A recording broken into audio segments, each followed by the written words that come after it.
What's up, Internet? Here's our next review. This is my dad, Dean Metzler. I'm Brenton Metzler, and we are reviewing Christmas movies on the daily. Today's is The Holiday. What would you say the premise of The Holiday is, Pops? Uh, People are having a tough time around the holidays and they decide to change their lives. Absolutely. Two women Yes. switch houses and lives. I mean, not lives. They're not taking over each other's jobs, but they switch houses. It's a house exchange in The Holiday, and those two are Kate Winslet and why am I blanking on her name? Cameron Diaz. Cameron Diaz. Cameron Diaz is a Hollywood editor. Kate Winslet is an assistant. I think In she's a more. newspaper. Yeah, but she's more than an assistant, I think. But she seems to be the main go-to for the anyway. She lives in a little cottage in England, and of course, Cameron Diaz lives in a really nice house in Hollywood. So they switch lives, and then well, I think we can kind of say what happens. Yeah,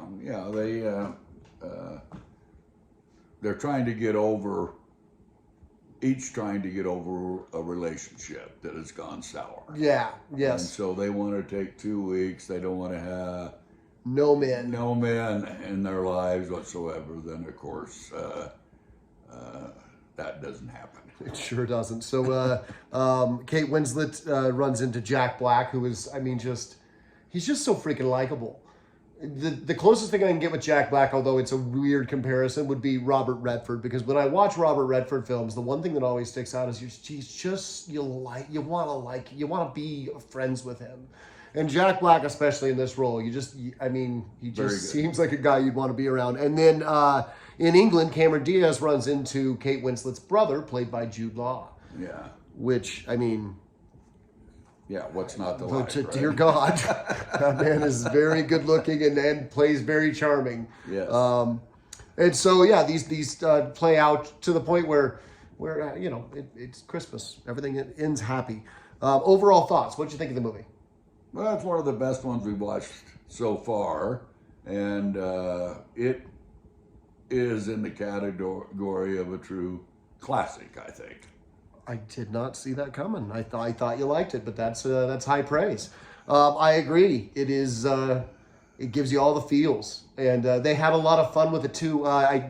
Speaking of people that were in it, Eli Wallach, Oh my gosh, yes. who you must have adored your entire life. Oh, yeah, he's been in movies for ever. Yeah, since the '60s.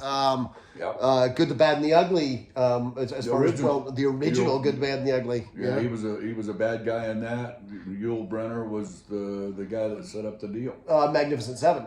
Yeah. Yeah, and then he was also in The Godfather Part 3 and all kinds of movies. And then he plays an old writer who kind of feels like nobody gives a crap about him anymore, right? And Right. that's probably one of the better moments of the film, talking about that. What was your favorite part of the film? Well, I think favorite part, probably when he goes with Kate Winslet she talks him into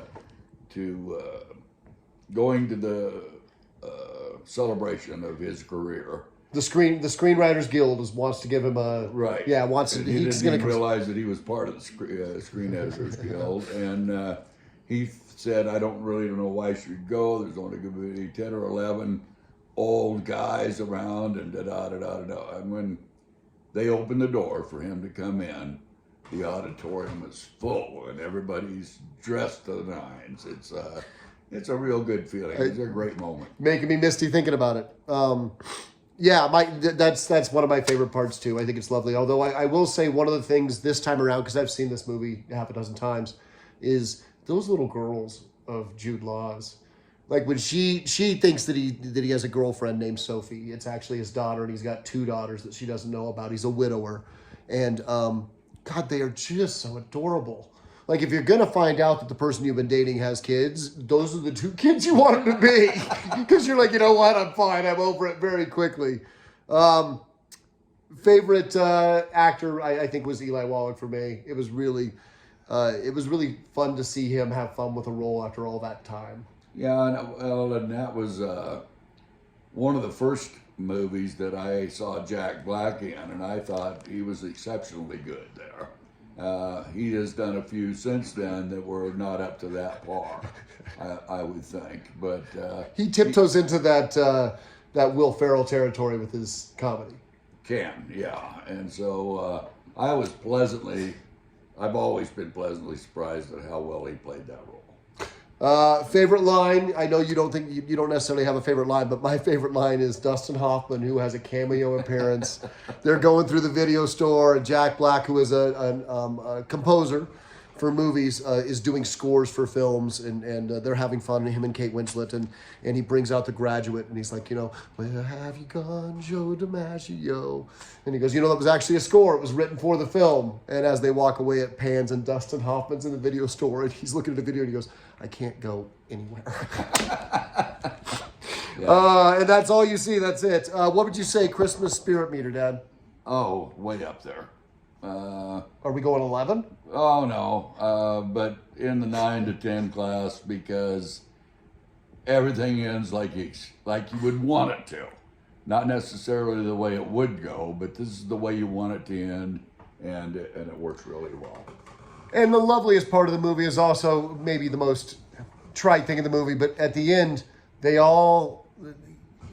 it's her brother, so and Cameron Diaz has worked with Jack Black, and so they're at Christmas and they're all together and it works. They're all friends and they all share that common thing, and I think that was kind of lovely too. I would give it. I would say it's definitely in that 9 range.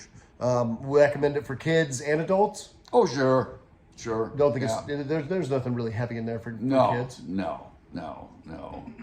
Not considering some of the things that we see. Yeah, and I would say it's probably my favorite Christmas romance movie.